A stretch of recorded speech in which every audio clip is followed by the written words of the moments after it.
Well, it is Jurassic Park foggy out here. We didn't get enough rain to deserve this, but anyway, September is fast approaching, and this particular episode I am calling Nordic Victory. I'm going to introduce you to Erikk Peterson. He's a dynamic guy, really fun to be around, super nice human. You're going to enjoy getting to know him. He is the president of Victory Corporation and the third generation of Nordic Forge. So anyway, sit back, listen, get to know a little bit more about our industry, and thank you very much for watching. We're cleared for takeoff. Well, everybody, I am here with Erikk Peterson with the two Ks. Two Ks, yes. Yes. Of Nordic Forge. Yes. And also of Victory. So if you don't know, Erikk is part of an ancient company in the United States. I'm third generation family member with Nordic Forge.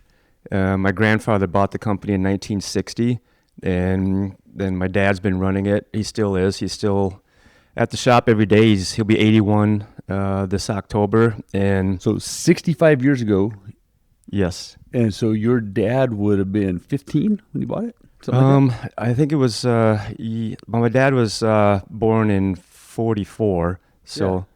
So he bought it in 81 or 80 or 60? 61. Yeah. So your dad would have been a teenager. Yeah.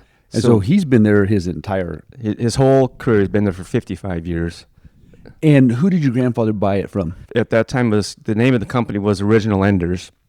So he bought it from that company. And at that time, my grandfather was in construction before he bought the company, and he got sick and tired of building construction during the winter months. And he knew Ernest Enders, who was the founder of Original Enders, and he was in his blacksmithing shop at that time, and he loved being around the coal-fired forges at that time. Do you know how old Enders' company was when he bought it? So the company is actually founded in 1926. So 100-year anniversary coming up. Next year. Are you celebrating? I've got some things in mind. We're a small company, and I'm going to do a few things because it is fun. It's quite a milestone, and we're really proud of it. And not a whole lot of people know that. So yeah, it's exciting. We're going to do a few things, but we're really proud of it. Yeah, 100 years for a small little company. Incredible. 100 years in America. In America, 100%, yes. Doing the same thing pretty much. Yes. Yeah, huh? that it was founded, and he started making, Ernest made his punches and chisels, some end cutting nippers, and some pliers, and he grew the company. And this is like 1926. So he started selling product into like Chicago, Kansas City, Minneapolis, and that was quite a big area at that time. And then they had found other companies gained interest in what he was doing, and they wanted him to invest and move the company to Albert Lea, Minnesota. And so it's not in Minnesota now, though. No. And where was it before it went to Minnesota? It was in actually Littleport, which is a small town near Guttenberg. In Iowa? In Iowa. Okay. Yep. So he went and worked with that company to Albert Lea for a few years, and then they had a falling out. Things didn't work, and he moved it back to Guttenberg in 1926. Oh, okay. So right from the beginning, it was just a really quick move and then back. Yeah, I don't remember exactly how many years he was in Minnesota, but then he moved back to Guttenberg. Okay, and so it is still in Guttenberg. Yes. And are you guys in the original shop?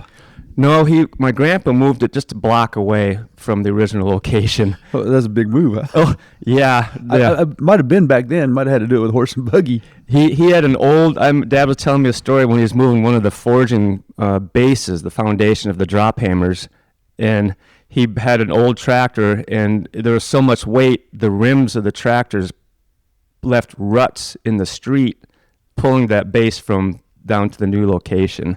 Wow. Yeah. And so the old location, is it houses now, or is there still a building? No, it's like residential area now, so that's all gone. Okay. But yeah, also, and when he moved that in 1960, December 1960, those hammers, that old equipment, it's still there. I see it every day, and it's just it reminds me every day of the beginning, the foundation. All right. So you were born into this and brought up in this. What was your first job? My first job, we talked a little bit about this yesterday. When I was 15, during the summer months, during the school breaks, when school was off, I did two things. I played baseball and I worked at the shop. And my first job was, we call it sorting the horseshoes out. So after the horseshoes were made, the last process was trimming. So I should go back real quick. Anders didn't make horseshoes, but your grandfather started making horseshoes. Yeah, my dad and my grandpa started horseshoes in like 1974. Okay, all right. And it was an interesting time then because after Ernest Enders left Albert Lee, that company was still in operation. So you had Enders in Albert Lee, Minnesota, and then you had original Enders in Guttenberg. And for many years, you had two product lines with very similar names. And then in 1974, Enders sued my grandfather and my father for the rights to the name. Wow. And so were they still selling under Enders? Yes. So they didn't change it to Nordic Forge in 1960? No. The name was changed like in that 74 because we ended up losing that lawsuit. And we thought the name was so valuable that the company wouldn't exist without the name Original Enders. Two things happened. We had to change the name because we're Norwegian heritage, so that's where the name Nordic comes from. I figured it wasn't Southeast Asia. No, no, we're definitely Scandinavian. Okay. So that's where the name Nordic comes from. And then Forge, because we did a lot of forging work at that time with the shoes and the tools. Is that when your grandfather started making shoes? Yes. So again, those two things happened. So we lost that lawsuit and we changed the name to Nordic Forge. And at the same time, we started making horseshoes. And the company just took off. It was a very pivotal moment in the history of the company. And so you're like a 14-year-old kid in 74, right? How old were you? For me, I was born in 71. Oh, really? Yeah, so I'm just a 3-4. I apologize. I thought he looked older. Okay, so you were 71. All right, so how old were you when you started the horseshoe sorting? I was 15, so that was like 1985, 84. And what did that job entail? Well, that was a lot of fun. So after the shoes were trimmed, they would drop into a wheelbarrow, and then a worker would bring the wheelbarrow out and just dump them on the floor, and you let them cool down. So after they were cooled down, you'd sit on a 5-gallon pail, and you'd grab a bunch of shoes and hold them like playing cards with the heel ends of the shoes up, and you're looking for burrs during the trim. If they didn't trim, clean. If there's too big of a burr, we'd take them to the grinding room and grind the burrs off of it. And you would be the grinder as well? Exactly, yes. So sorter, hauler, grinder. Yes, and packer. I box the shoes up too. And in a 50-pound box is what we used to buy shoes in. Yes, I've packed many 50-pound boxes of shoes when I was in high school. Probably pretty good for your baseball playing, huh? Oh, yeah, it's good arm strength. Yeah. How long were shoes being built in Guttenberg by Nordic? I think the last year we made shoes in Guttenberg was 97, 98. All right, so over 20 years, what happened? Why are they not being made there now? There's a couple of reasons. At least because we're in a small community, so we have it's a small labor pool, and there's a lot of competition for available labor. By small community, how big is Guttenberg? The population is about 1,700. Okay, so really small. Yeah, it's a small area. And there's other factors that we ran into. We were at a point where, I should also say that my dad attempted a completely automated forging line, invested a lot of money in it. This was in 95, because he could see that we were struggling to find labor, cost of labor, insurance, taxes, safety issues. There's going to have to be a massive amount of investment. And he attempted it. I give him a lot of credit for trying back in 93, 94 with robots. So he was trying very hard to keep it here. 100%. Yeah, he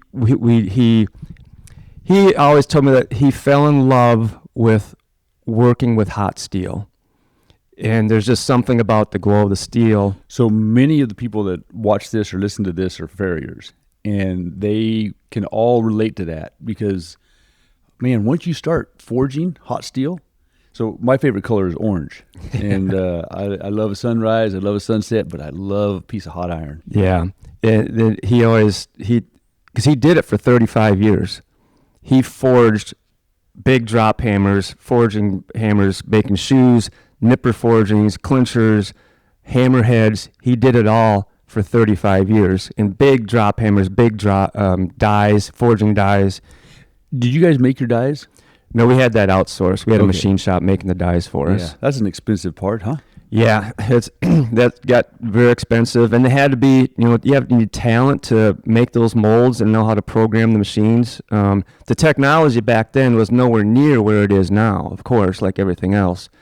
But yeah, I remember as a kid watching them make horseshoes all day long. The pounding of the hammers and the smell. I can still remember the smell of the steel and the fire. We were using gas-fired furnaces at that time. Was it natural gas? Natural gas, yep. Yeah. He would tell me stories about when we didn't have a forklift. I mean, to move things around, they had those cranks, crank press or lifts, and it was really hard work. So it would be like a pallet jack type thing? Exactly, yeah. Wow. Yeah.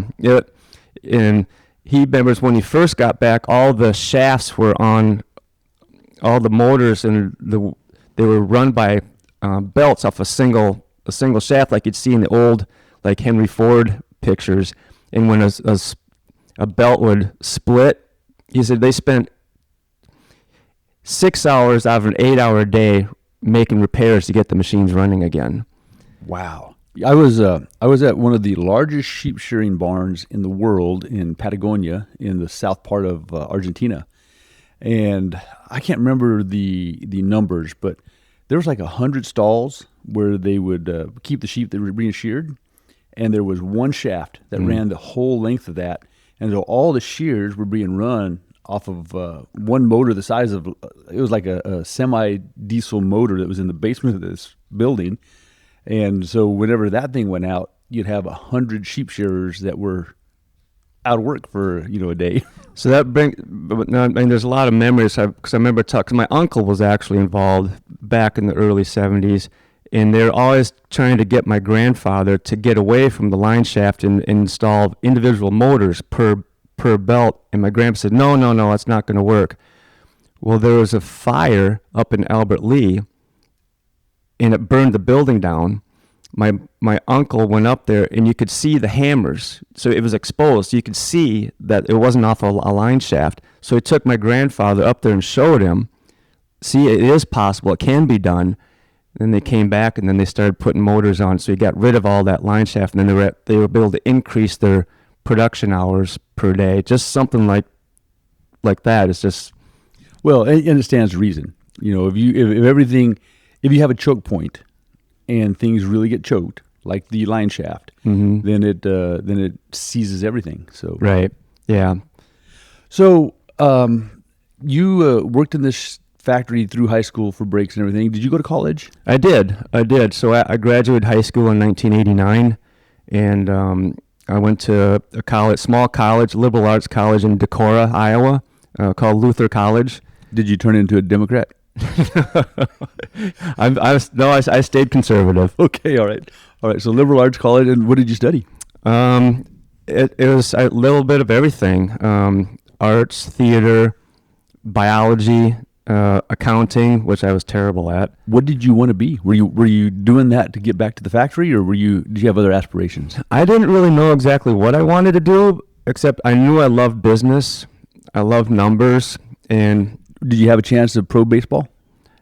I actually tried out for the New York Mets, and obviously I didn't make it, but it was a fun experience. Okay, so you were taking baseball to a pretty high level. I loved it. I lived it, breathed it. It was your passion. I loved it. It was a lot of fun. Did you play it in college? Just a little bit. After I played a few years in college, and then I knew it wasn't gonna go anywhere, and I just started focusing on studies. In business, I love business. I knew I wanted to do something with business and numbers and possibly finance. But then I remember we bought our first CNC machine in 1988, and no kidding. Yeah. What was that like compared to a 2025 CNC machine? It actually was pretty amazing. I remember seeing all the buttons and knobs and switches and the computer screen on it, and I was very intimidated by it. But also, I fell in love with it. It was so intriguing to watch that machine. You can program it to make the moves, whatever you want it to do. That had to be floppy disk and stuff back then, right? It was actually, that time it was RS-232, which is a cable you had to plug into it. Okay. So it was just past, they used to use punch cards back in the 70s. Yeah, yeah. And then it went to like floppy RS-232, and now it's like flash drives. But yeah, that's really, I fell in love with that right away. I love making things. It's figuring out how to talk to people and say, this is what works, this is what doesn't work, and then take those ideas back to the shop and solve problems. And when it comes back and it works and satisfies a problem, it's a real satisfying feeling. So what is your degree in? My degree is in business management. That's perfect. Huh? I've got a majored in business management, and I minored in economics. How perfect for someone in your position. Yeah, and then I went back to Nordic, and I went, instead of being in the office, basically even today I spend 90% of my time out on the factory floor in production. How many employees do you guys have? It fluctuates. Right, it usually is between 9 and say 15. And like any other small company, where you're always trying to find good help, and it's a struggle, again, because we're in a smaller community. So right now we're at like 10. Okay. But and then my dad always said, back in the 70s and 80s, people would look at the success of the company determined by the number of employees that they have. And I don't really view it that way. And I don't think that's valid anyway. I don't think it doesn't the number of employees that you have does not determine your success. It's how efficient and how much production you can get together as a unit.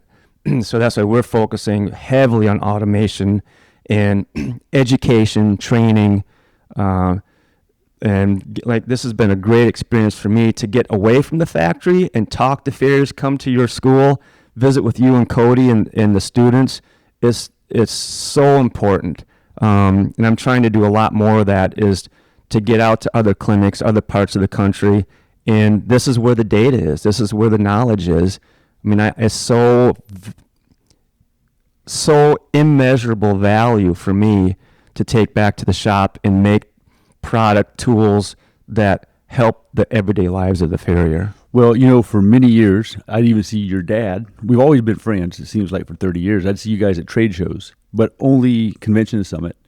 And then I wouldn't see you anywhere else all year. So you're changing that a little bit now. Yeah, absolutely. And nothing against my dad or my uncle. They were just hard workers. They were, especially my dad. I've never seen anyone work so physically hard, so driven, have so much, like, limitless amount of energy. You need to spend a week with Cody. Yeah, I sense a lot of that in him too.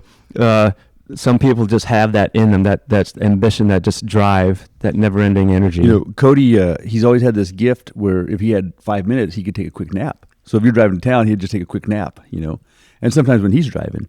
But there's been so many times where a farrier would come spend a week with Cody, and by the time they get to the airport to get home, they're just drooling on themselves. They're like, I barely survived. Yeah. And so he's been sleeping his usual 4 hours a night plus his 7 or 8 5-minute naps during the day that they're not getting. But that kid he will not stop. Yeah, I've really enjoyed my time with him. And I learned a lot from him, and we also have a lot of commonalities where we're on like the machining side of it, the engineering side of it. You speak the same language. Yes, and when he'll say something, it's like we already know what we're talking about in that sense. Very few people have that with Cody, because his mind is he's a little he's so able to visualize things in his head that whenever he says it to me or his mom or sometimes students, they're like, "What?" I'm pretty artistic, or I can write and I can draw and I can sculpt and stuff like that. But I'm not really understanding his code talk and his machining talk. unfortunately, I'm not a very good resource for Well, we them. all have our strengths, areas where Absolutely. we're good at, and you're good in those areas. Cody's good and obviously good in his. So, And it's really cool for our students because you'll have some students that learn more from me because they have that bent, and you'll have some students that really learn a lot more from Cody because they have that bent. And at the end of the day, he always beats me because I'll look at a foot and say, "Oh, I need 11 inches," and he'll look at a foot and he'll measure it 17 ways and get the square of the hypotenuse, and he'll need 10 inches and 15/16. yeah, right. Yeah. Well, it's a good combination that the two of you have together. Yeah, it's been pretty cool. Now, so you've been in a family business your whole life, Yeah. and your son is now in this business as well. How do you guys keep a family business going and going strong? It can be challenging, because you have the family emotions. It's interesting because we've got 3 generations. Because my dad comes into work every day. He still comes at into work 81. at 81. He's every day. So you have my father, and then you have me, and then now I have my son Logan, and it's interesting that my dad's viewpoint on things, and then I have is he Gen Z? He's 26. So Probably, yep. So you have such so many years in between those two. So how do you make it work?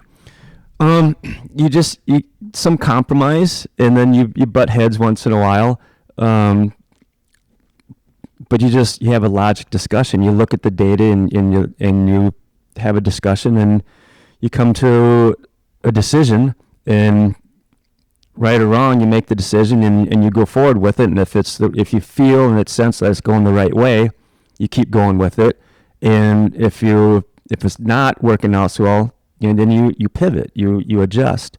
But it doesn't spill over into your Sunday dinners or your Christmases, does it? It's very interesting because I've told people that at work, because my mom comes into the office too. So my mom and dad come into the office. They're there. My mom's there every day too. She's right there by dad's side their whole lives. And ultimately, is your dad still the final call, or are you the final call now? It's shifting. For a long time, he was the final call, but more and more, he's letting me take the reins and make the final decisions.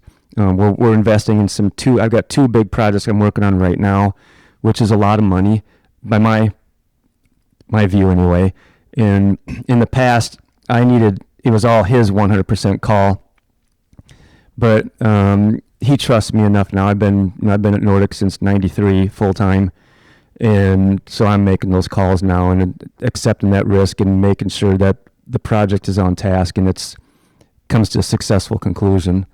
And you guys are buried with work. Like, you're behind everywhere, right? Yeah, we're very grateful and blessed with the business, but like I said, it's all about trying to make the best product that we can to help the lives of the farrier. That's so important because I feel like we're in this together. I mean, I need farriers to be successful in order for me to be successful. I can't do it without their knowledge and their information. And they can't shoe a horse without tools. So there's that side. Yeah, and it's really fun. I mean, the more I've been in this industry, the more I appreciate it. The more happy I am to be a part of it. It's just a lot of fun, and it's a lot of hard work. There's long hours, but at the end of the day, if I can be some small part of everyone's success, that makes me feel good when I go home at night. Yeah, well, and I think farriers get that because we feel the same way about our horses. If we can shoe a horse in a way that the owner gets the maximum out of it, or is able to win, or then it's we can revel in that success a little bit as well. So yeah, we are really busy right now, and that's why I'm always pushing for more automation to increase production, to keep 2 things I really love is precision and consistency. And when you work with forgings, they're naturally inconsistent from one batch of forgings to the next. So to find out ways to clamp the parts repeatably, to machine the parts repeatably, We're looking into robots now. There's a lot of, when you're a human, you can, the human eye, you can adjust by your mind, your vision. You have that God-given skill where you can compensate for that. But when you try to have a technology or automation that doesn't have that human technique, so you have to program, you have to engineer it, and that's really where it gets complicated, to compensate for those inconsistencies. And so that's what we've been doing that's all I've ever done, is just, and it's hard. It's a lot of engineering hours. It's a lot of trial and error and failure. I've failed a lot, but you learn from your failures. Sure, that leads to success. A horse in motion, a horse's stride. Beautiful, powerful, unstoppable. But a bad trim, a bad shoe, a bad nail, that can stop it dead in its tracks. That's why I wrote Gregory's Textbook of Farrier. This is the book used by the top schools around the country. It is the go-to for horseshoers and veterinarians around the world. And it is something that will help you help horses. I even had it translated into Spanish, disponible en español, so that I could help more horses in more places. It is also available on audiobook, so you can get the audio from heartlandhorseshoeing.com. You can get the textbook from Amazon. You can get it from virtually any farrier supply or the good schools that use it. So if you have any interest in helping horses, if you're a horseman, if you're a vet student, if you're a farrier student, if you're already a vet or a farrier, and you just want to know more about this beautiful creature we call a horse and how you can help it, get your copy today. Thank you all very much. Yes. Yeah. Yeah. So don't give in, don't give up, don't quit. Just know where the vision of where you want to go, and just, you'll get there. Well, I think I may get the acronym wrong, but FAIL is the first attempt in learning, I think is. Well, I'm definitely learning all the time. Now, we are in a very interesting time in America with the political landscape. So if you get stuff out of China, it costs way more than it used to. Do you think that's going to bring horseshoe manufacturing back to the United States? That's a tough call. Well, so here's the deal. If you make the call and it turns out right, we can say he was a prophet. Wow, I don't know. I know that tariffs is a big topic on everybody's mind, obviously, and affects not only the farrier industry, but the entire country and every industry. And I'm in a position where the Nordic tools are all made in the United States 100%. I'm really proud of that, and that's where it's going to stay. So it's a lot of investment. It's a lot of hard work, but it's here, and I'm very proud of that. Nordic shoes are made in China, so we face this tariff situation, and there's any other manufacturer at some part of their product line is coming from some outside country. Yes, it would be impossible just about to shoe a horse with 100% American made. It's almost, I don't think you could probably do it unless you were making a lot of the tools yourself. You know, because I'm with Victory. Will Victory someday bring their aluminum shoe production back to the United States? It's possible, but right now I don't see that happening because it's they have the engineering staff, the production. It took a long time to figure out how to make racing plates. It's not an easy product to make. So any company that's making racing plates, I give them a ton of credit because they put in effort and time to learn how to make that product too. Well, you own the equipment to do it, and you have the historical technology to do it. Do you think you'll ever make American-made horseshoes in Guttenberg, Iowa again? Not in Guttenberg. The labor pool is just not there. The investment because the technology has really changed. We'd have to do new presses and automation. So what you have is not capable at the moment. No, not at the moment. The technology, that's still what my dad was using in the 70s and 80s. That technology is obsolete. You'd need new equipment. So it would be a massive investment. Huge, millions. It'd be so much to invest to get shoe production back up and running in Guttenberg or in the U.S. Right now, I don't see that happen because shoes are a low margin item.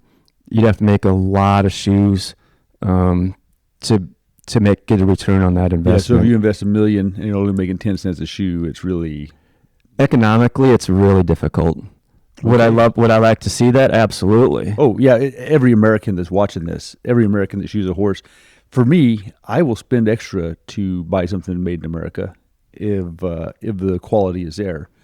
And there's nothing that I get more irritated about if I let's say a company has 10 things they make, and they make one in America, and so you start using their stuff. You're thinking making in America, and you find out the other 9 are not. You know, so you kind of like were bamboozled. Yeah, and that's one thing I've been real honest about.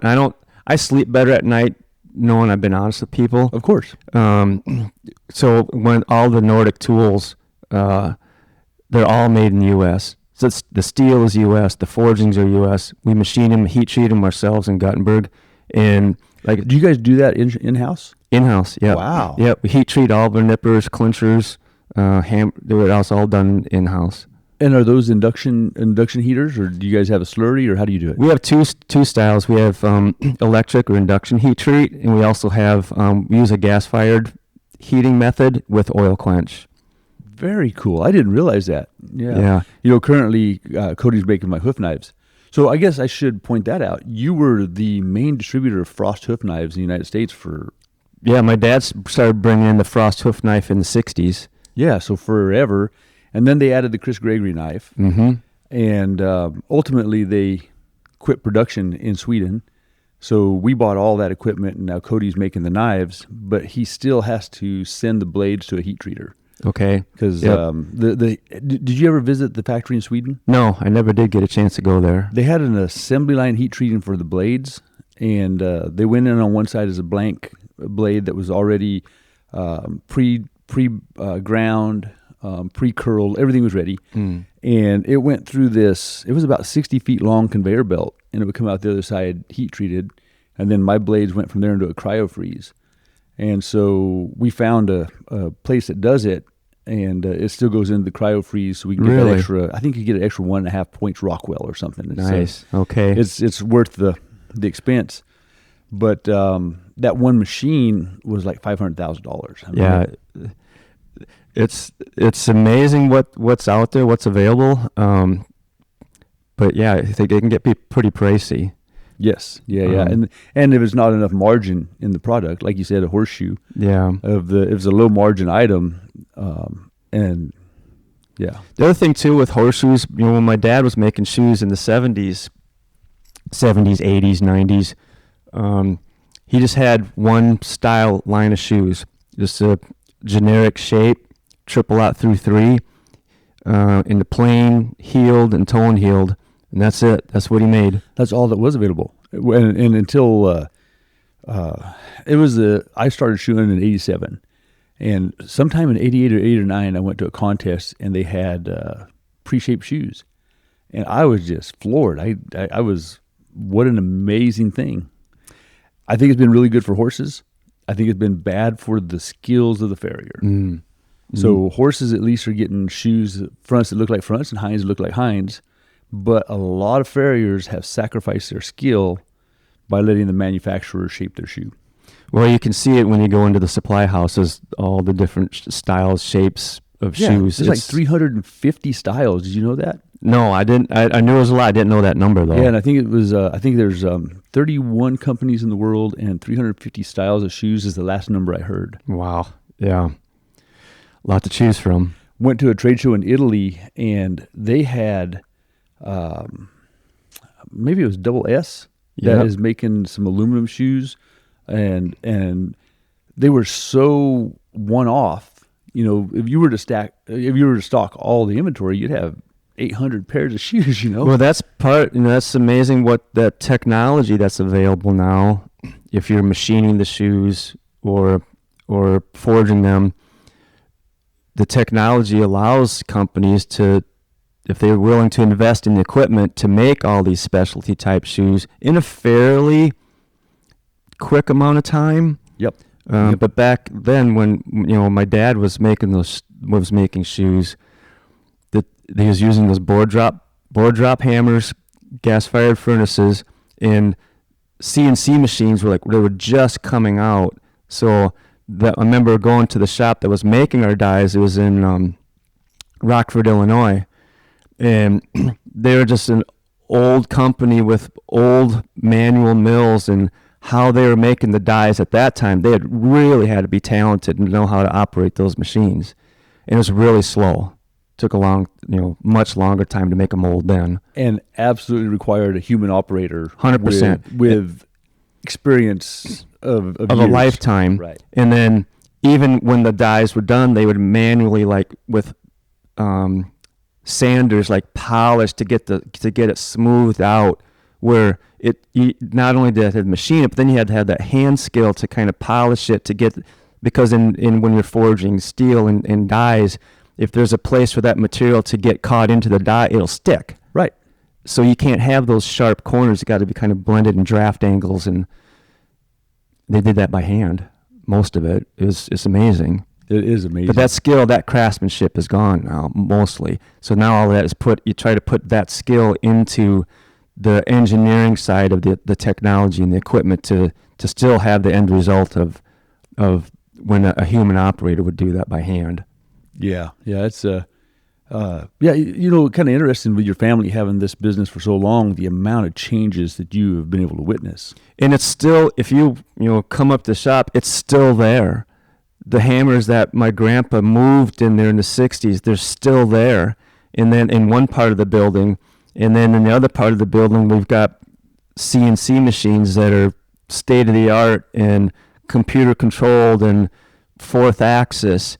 And so you can see that history. It's all in one section of buildings. You should go. Do you have a YouTube channel? I do not. No. But you do have Facebook.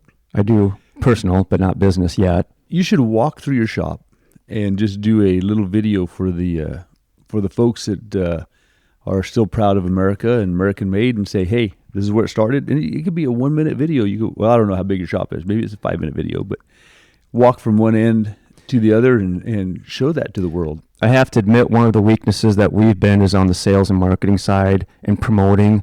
Our family has just been workers, doing the best we can with what we know, and now I'm trying to take it to another level where I actually get out and visit more and expose ourselves more, talk to farriers, talk to schools, get that critical information on design of tools. And Cody and I talked about shoes yesterday for a long time, and let people know that, Nordic is 100% U.S. On the tools. Well, so interesting thing. I had always said I don't need the internet. I'm in an internet-proof business. I'm going to shoe horses and teach horseshoeing, and in fact, the internet's probably going to go away. So in 2006, I was turning away hundreds of thousands of dollars worth of students. In 2008, it started slowing down. And a lot of people were struggling in 2009, but 2009, I only broke even, and or I had as many students as I had slots, which was very strange. I'm used to turning away 50 people for every class. In 2010, I'm 70,000 behind in revenue. So if you look back through my digital history, you'll see my Facebook started in 2010, my YouTube channel started in 2010, because there really is no motivator like hunger, right? Mm-hmm. And so with all that changing, this is part of what we're doing here, is that it is part of our marketing to keep students coming to school. I didn't want to play this game. I wanted to have a classified ad in Western Horseman and call it good. But now that I'm playing it, I don't mind. Yeah, and that's something that I have to take responsibility for, and to put into place more marketing with Facebook and Instagram. All of my attention for the last 20-some years has just been design, get the right equipment. I wanted the best machines. I wanted to make the best tools, and efficiency, production. And that stuff really, really matters, but it doesn't matter if the world doesn't hear about it. Exactly. So that's my, I have to take responsibility. I want to get the recognition out so the farriers know, hey, this is what Nordic has been doing for the last 25 years. This is what the upgrades we've made to the tools, and give them a chance, because I've really been trying to listen hard to what the needs are and what changes I need to make to our tools to get it so that they function properly.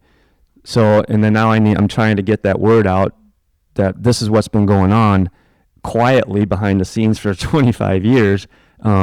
Because you're right, I always went to the AFA convention, the International Healthcare Summit, and I try to get to a few clinics, but it's so hard because I'm so hands-on. Well, you're like you said, you're a worker, but you really need somebody to do this part of it. Right. So that's part of the growth. Oh, absolutely. Part of evolving, learning, and continually growing. And well, I got used to eating, and so I had to change something. Right. Yeah, it's important. You need to do that. As far as your Facebook and YouTube and all that, or do you have a plan in place? I've been thinking about it, and I haven't done anything yet, and so I don't really have a plan in place, but I know it's very important. I need to get that word out there, so it's something that I need to get started. Should have started it 10 years ago.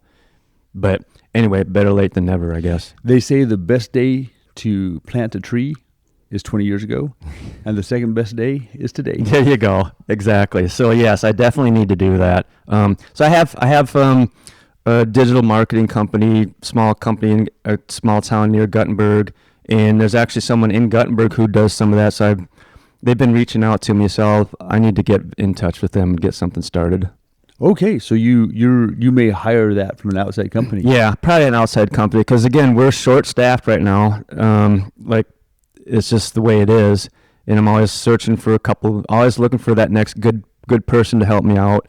But when it comes to that, for now, I think I'll have to outsource it and get it started, because there is a lot of fun information. When you see, we use carts where we stack our nippers on through different stages, and this one cart will have like 200 nippers on it. And it's a really cool picture to have all those nippers faced up with the blade edge. You could take really cool pictures, and it's really interesting if you don't, you just see the tools on the shelves at the store, but some of the view, when we bring the forgings in 5,000 pieces at a time, it's really neat to see all those forgings. And then what I also plan on doing is taking some pictures, probably video, during the forging process, so you can see this is the birth of the nipper.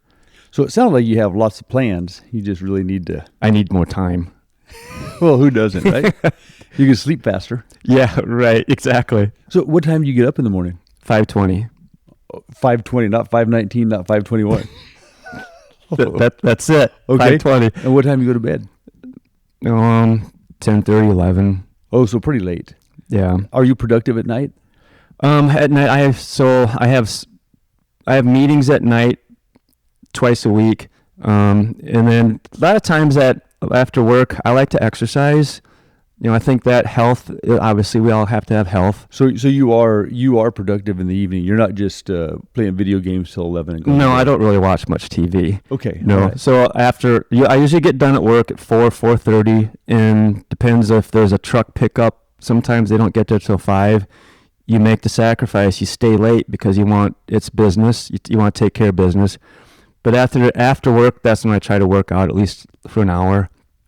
I like to do it in the morning, work out before I go to work, but I haven't been able to get that schedule yet. So yeah, I work out and then get home, and usually get done working out, get home by 6, shower, clean up, have something to eat. At 7, I got a couple hours to read or watch some news, and then. So you watch the news a little bit, yeah. I don't dive too much into it because it just frustrates me most of the time. I quit. I quit in the first year of Trump's first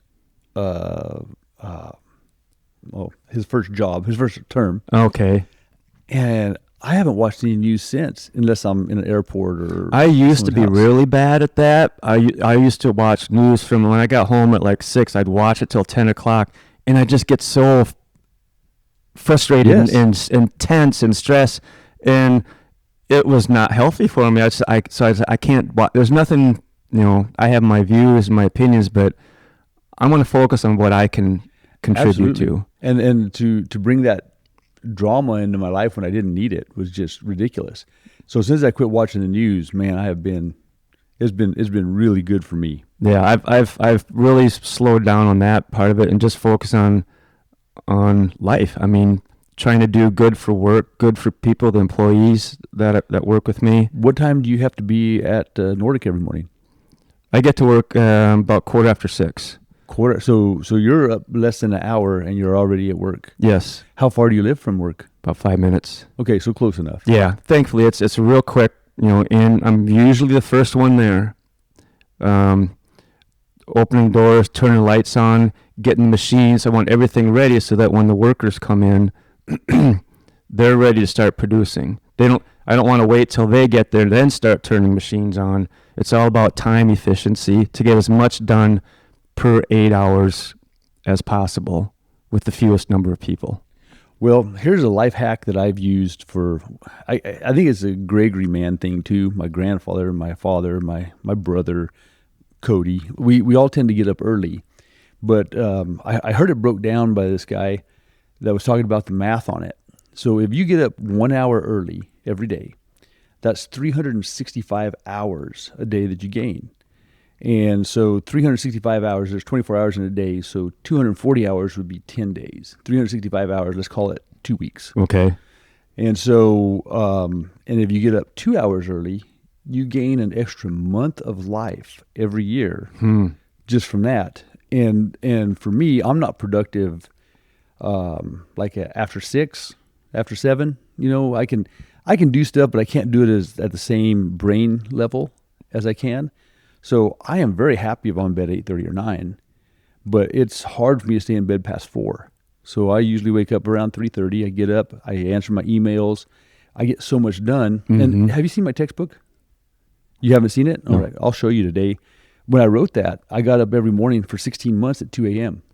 And that's how I was able to get the textbook wrote. So it is an incredible life hack. Wow. Okay. Yes. If you're productive at night, then that's fine. You're a night person, and those are productive hours. But so many people aren't. So many people have supper, and then they watch TV or they do nothing for that 4 or 5 hours until they go to bed. Yeah. No, I think your morning sets the tone for the whole day. Yes. Yeah. And that's why, for me, I work out in the morning. And if I have to get up at 3:30 to do that, that's not a problem. But some people, there's students that will sleep till 10 o'clock and stuff. And I just, it's such a, I feel like the day's half over by 10 o'clock. I feel like it's half over at 8 o'clock. Okay. There you go. Like Cody says, he doesn't mind knowing that there's 2 9 o'clocks in a day. He just don't want to see both of them. Yeah. When I was in college, I struggled getting up at that time.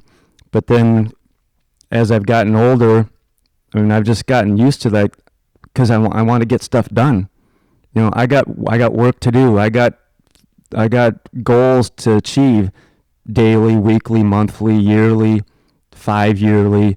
Well, when you said you needed more time, that's why I brought that up, And like with the textbook, I wasn't intentionally getting up at 2 a.m., but what would happen is I wake up at 2 and I'm like, oh, I really need to write about that. And then I would write about anatomy. And then the next day, 2 a.m., oh, I need to really write about that. And then I'd write about business. Okay. So whatever thing popped into my head at 2 a.m., there was no sense trying to go back to sleep because it wasn't going to happen. Mm-hmm. And so I'd get up and I had 2 office chairs in my office. And I'd sit in one, my feet on the other, my laptop on my lap. And that's what I did until I finally had to stop. It's 700 pages. And I finally had to say, enough's enough. And for those of you that have the textbook, there's a lot of stuff I left out, and I should write another one. I don't think I ever will. It's a lot, but you finally have to say you're done whenever you do a project like that one. Yeah, well, it's great. Like I said, I learn a lot listening to your experiences and visiting with other people, and I'm always continually growing, continually learning, not wanting to stay the same, always pushing myself because I want to be the best version of me. And every day is another chance to do better.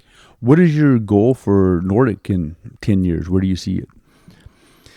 In 10 years, I want to keep pushing Nordic to be the best that it can be. You know, I don't want to say like, oh, I want to be the greatest tool maker. Why not? I guess I'm humble, you know. But internally, I push myself and the company to be the absolute best that it can be. Everything that I do, everything that my view is for the full-time farrier. So there's a lot of, and sometimes it's hard to say that, oh, that, you know, I was wrong, or that design isn't, you know, I designed it, it's got to be right. You know, I'm not like that. That's why I had a great conversation with Cody when I talked to farriers. They'll give, you know, it doesn't fit our needs. It doesn't work because of this. And an example, Cody and I were looking at our clinchers yesterday, and we were looking at the angle, the top jaw. What do I need to do to make it better? Because I want my tools to work for the farriers. Why do I want to make something that is mediocre or doesn't quite work right? That's ridiculous. Well, especially since you have the same amount of metal, the same amount of time, the same investment. And if you could change the angle of something or the cut of something a little bit and make it 20% better. Yeah, exactly. Because I still, there's still so much effort and time and cost to make it as it is right now. But if it doesn't quite, if I can make it so it's 10% more productive or 20%, or then if I have to make some changes to the jigs or the curvature that when the farrier uses it, oh, now it's right. Now it really works good. Awesome. Let's do it. I used to work with a very large tool company in our industry 20 years ago. And they brought in these tools one time, and they said, we're thinking about releasing these to the third world market. And they were way inferior. And that was my question. You know, you guys have the metal, you have the rivets, you have all the pieces here. Yeah. And if you're going to make the effort to build a tool, why not go ahead and just make it a little bit better? And I'm not talking about polishing. You know, polishing doesn't make the tool better; it just makes it prettier. Right. So if you release that tool to the third world market without polishing, you can still have a really, really high quality tool with gray handles. Right. Yep. And I didn't understand that mentality of, you know, I had a problem when I was first starting the current line of the nippers. I started these in 1999, and I'm looking at all the imports from China, Pakistan, and I'm looking at the pricing that they're charging. I'm like, how can I get my pricing down to match that? I mean, I couldn't. Just the cost of the steel was what they were charging for the whole tool. And I'm thinking, oh, I got to compete on price. And there's no way. And then I don't know what the trigger was. I just said, you know what? Forget that. I flipped it and I said, I want to compete on quality and design. I'm not going to worry so much about price. I want to make it right. And you know, the best farriers are the same way. So if you look at the top farriers in any area, the top guy doesn't care what the other people charge. He charges, or they charge what they have to charge in order to provide the service that they want to provide. There you go. Yes. And earn the living that they want to earn. Mm-hmm. And so at the end of the day, if I get $175 to shoe a horse here, which is pretty high for this market, and I don't care that there's 20 guys out there doing it for $80 to $100. Mm-hmm. It does not affect me. And I think that's a really good and honest way to approach it, where you don't have to compare yourself to the others, at least in that way. Right, so that it is similar in that sense. So I'm not going to worry about the imports or the price of what they're making in those other countries. I worry about making it the best quality that I can possibly make it in Iowa, and talking to the farriers. What do I need to do to keep making it better? And yeah, I may have to charge a little bit more, but if it's worth it, it's worth it. Exactly. It's not, you know, I heard that saying that if you provide enough value, price is irrelevant. And that is true. And I remember that, and I'm like, so I'm trying to provide enough value that the price is irrelevant. And our pricing right now we're already undervalued, I believe. Our pricing, I need to take a look at that. I would agree with that. Because I know what it costs, all the input costs to make that tool. We do cost accounting like everyone else.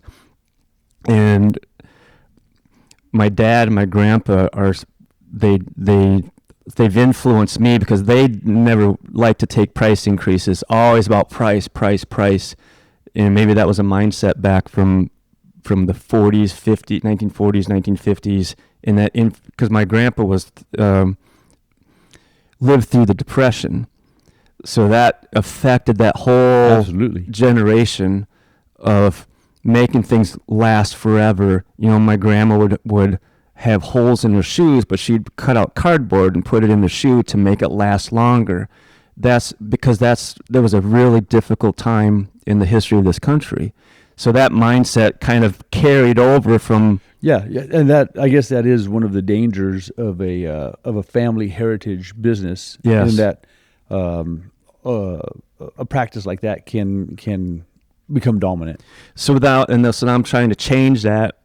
And even in my own self, I struggle with raising prices because I was raised by my dad, and that influenced onto me. My wife is the same way, and she would almost rather do it for free, but she's also extremely frugal. She's so tight when she opens her purse, George Washington squints. And her dad's the same way, and he still thinks cereal is $1 a box, Mm-hmm. And so by living from that perspective, for me, money has always been $100 means a hammer, mm-hmm. And for her, $100 is she could get 520s she could rub together. Okay, yeah. So we do look at it very different, but it's been good for us because we've both been able to meet in the middle, which is kind of where you want to be. Right. You don't want to be so frugal you don't do anything. You don't want to be so spendthrift that you're broke. Because I was always trying to, maybe I have to cut some corners to lower the price down, and you cannot do that. No, you cannot. I switched my mindset on that. So I'm actually I'm spending more money on better steel, better heat treat equipment. So I have all competing on quality, and I'm focusing on quality. So That's I awesome. will have to raise prices, but it's so worth it. Absolutely, it's so worth it. Well, and another thing is you're already busy. We are busy. Yeah, so that's also an indication of price increase. Yeah. So with us, with a shoer, this is what I teach my students in business class: is you figure out how many horses you want to shoe a week. And so to make our math simple, let's say it's 20 horses a week. Mm-hmm. So over 6 weeks, 120 horses. Mm-hmm. Once you reach 120 horses on your books, it's time to go up.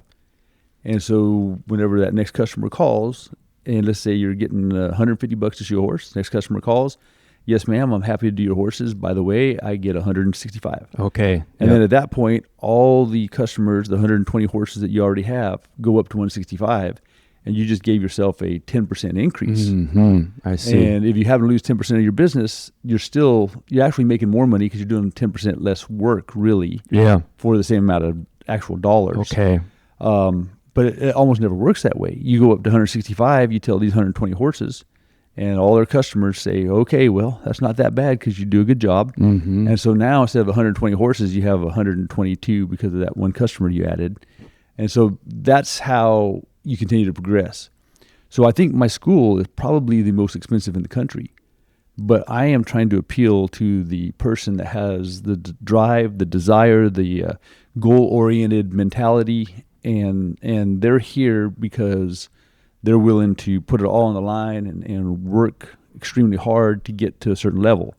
And I don't care if I paid $150 or $300 for a pair of nippers. I want to have the best nippers that I can have. Right. And so same thing with a hammer, same thing with tongs. It is a tool that I'm going to use to make a living, and actually the cost of it is not that expensive.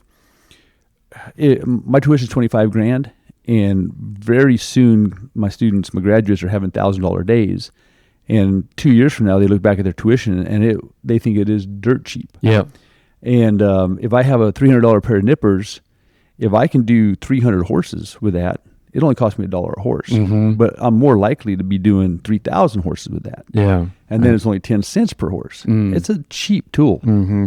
So that is just, you're exactly right. And that's why I focused more on improving the quality. So yeah, I'll have to raise my prices, and, within, I'm not going to go crazy, but I want to use the best equipment, the best steel, because I want to be where I want Nordic in 10 years. Yeah, I want to be the best of what we can do and grow. And because I was talking with Cody, we've spent a lot of time on a lot of different topics, so my mind is spinning right now. I got a lot of notes and a lot of information to take back. And you flew an airplane.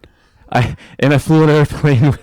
What a day! I had a busy day yesterday. You did it, and I really appreciate that. That was a lot of fun. I digress, but anyway, you were saying you had all these. So we were talking again. It goes back to value and having, you have to have the right design, and that's why I'm learning. Talking to Farrier's Cody, I spent a lot of time with him yesterday. I was out in Colorado, Texas, and getting all this. You really are expanding your wings. Yeah, and that, like I said, the Nordic of the past, we stayed hidden, and nothing against my family at that time, but it was just a different time.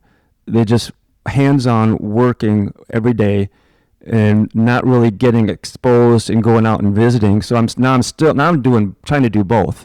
Still hands-on, working hard, showing up for work every day, and getting out and exposing Nordic and visiting and growing the awareness. Yeah. Well, let's talk real quick about Victory. How did you end up the president of Victory? Yeah, that was kind of interesting. So when Nordic stopped making shoes in Guttenberg in '98, we were that was another turning point. What do we do? Because we had all this investment. My dad's health was declining at that time. He was getting older and couldn't physically run the hammers himself. But 27 years later, he's still coming in every day. He's still coming in every day. That speaks a lot to his grit, I guess. Right. So in 97, 98, we switched with a company in South America. They were making our shoes for several years in Colombia.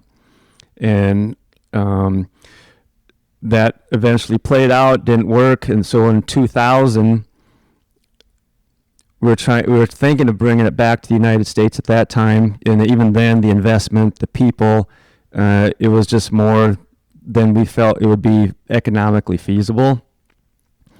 So we met someone in China, and we flew over there in 2004 and invested together in a small facility in a city called Tianjin, which is an hour and a half south of Beijing.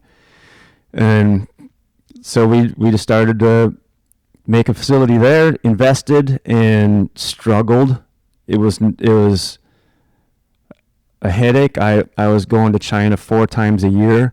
Man, I bet you didn't enjoy that. I did not. I mean, at first it was kind of fun and cool, but after 10 or 12 times, like, okay, I want to go somewhere else now. But you had to go through it. I mean, there's so much information and trial and error there to start that facility. And we got it going, and we struggled, but it started to go. And do you guys own that facility? We're part owners of it. We're about 40%. Okay. So our partner there has done a great job getting the right people to understand how to make the dies. We make the dies ourselves. All the tooling is made in-house. And searching for the right steel chemistry there that compares to the American Institute steel grades here, equal comparison. And learning how to navigate importing from, we had never had much experience in that either, so that was a struggle to learn how to go through all the importing from China to the United States. So then in So that was 2004, 2000, all through the early 2000s, and then in 2010, 11, we were approached by Victory if we could consider taking a look at making racing plates. And we're like, we have no experience in forging aluminum. It was all only steel. But we said, okay, we'll give it a try. And we made every mistake possible for 3 years, lost a ton of money. But you persevere. You don't quit. You don't give up. And it reached a point in about 2014, 2015. Victory was still making racing plates in Baltimore at that time. So they were having both locations running at the same time.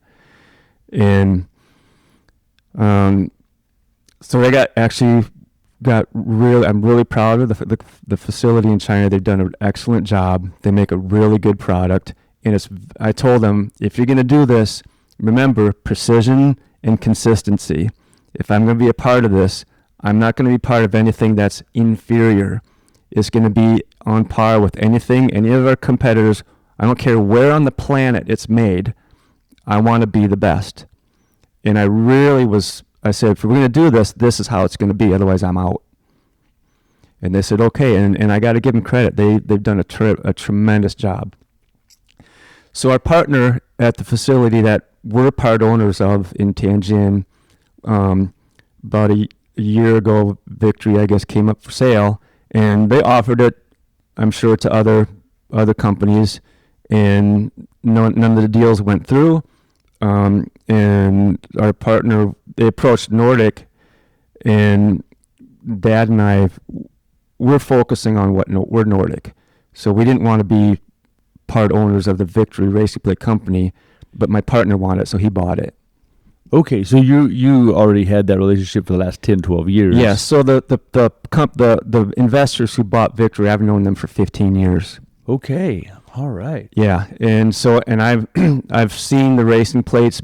I've been over there. I've watched them made for years, and it's a fascinating process. Like I said, I love making things. I love figuring things out, and it was a real struggle to get the toe insert to be forged into there. I'll bet. That is not an easy task to do. Again, I give credit to all the companies who make racing plates, because it is not an easy part to make. Yeah, two different kinds of metal that were really, they're not very compatible. The dies are very difficult to make. Very interesting design to get that to have that toe before, and then different heights. It's all. I mean, you should see the dies. That it's hundreds of different die sets. Wow. It's incredible. The presidency of Victory, has that taken a lot of time away from Nordic? I would say no, because fortunately I'm not involved on the day-to-day production. I'm just more administrative. So it doesn't take away. I'm still out in the shop pretty much 8 hours a day, 7 hours a day, doing what I've always done. So the president of Victory is also running a CNC mill and polishing nippers and emptying the trash. And yep, sweeping the floors, driving the forklift. Well, good for you. Yeah, well, no, I'm on the front line, and I wouldn't want it any other way. Fantastic. But yeah, so Victory's been a really interesting experience. I'm really proud to be a part of it. It's a great brand. Well, I wore my Victory shirt. There you go. Yeah, appreciate that. Thank you. You know, Victory, Mark Hickox. You know Mark. Absolutely.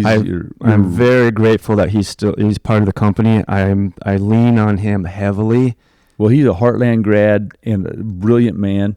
He used to sell body parts, so he's the one that hooked me up with a surgeon that replaced my knees. Oh, really? Okay. And he talks about body part replacements like we would about steel. You know, he said, oh yeah, well that's a Smith and Nephew Series 4. You know, and he's just a really brilliant guy. But you guys sponsored, or Victory sponsored, some of our videos, and I had him on the podcast, and so we've had a really nice relationship with them. We had a great relationship with Nordic that year that we did that. Mm-hmm. That was really a lot of fun. Yeah, I need to do more of that. That was fun. Well, we should talk. Okay, we will. We will. To move this on, do you have any inspirational sayings?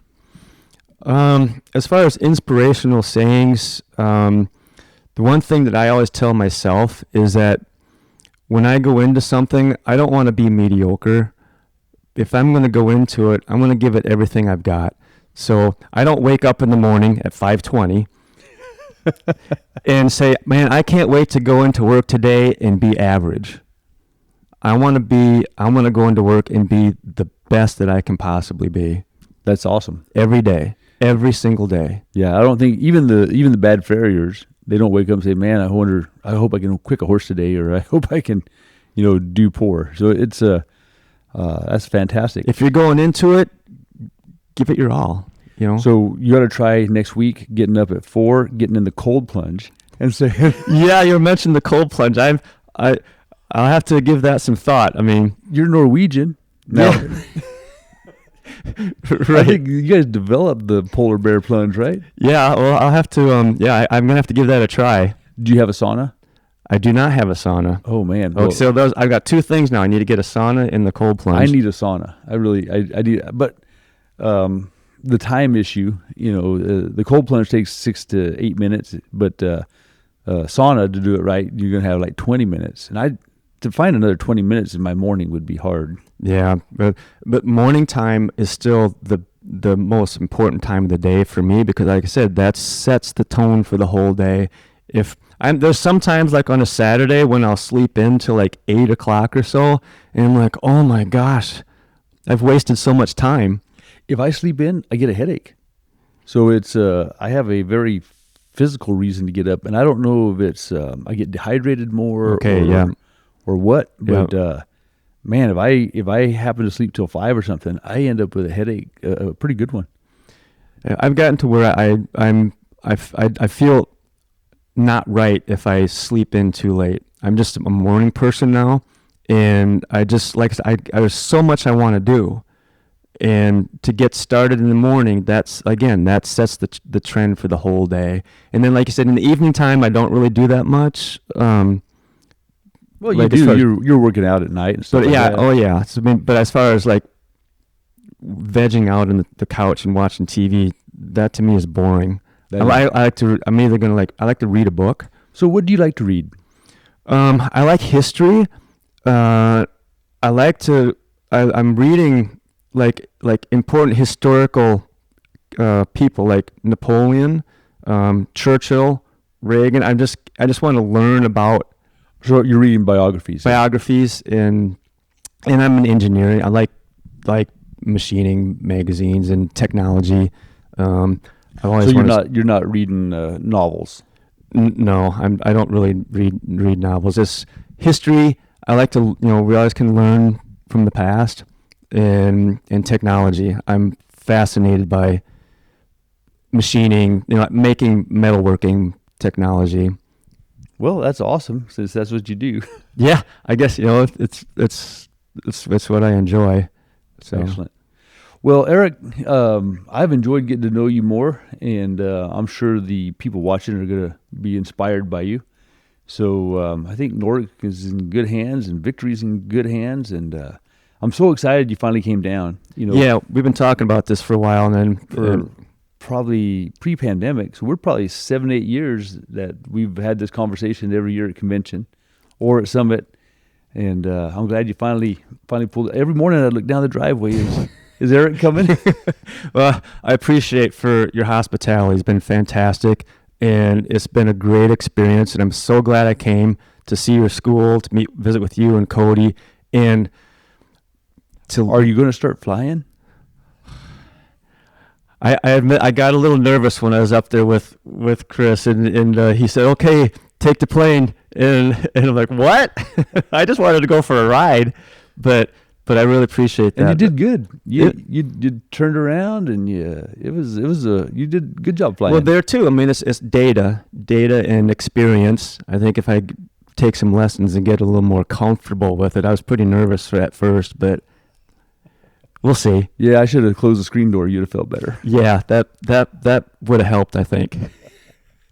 All right, my friend. Well, thank you very much. I appreciate your time. All right, thank you so much. Thank you.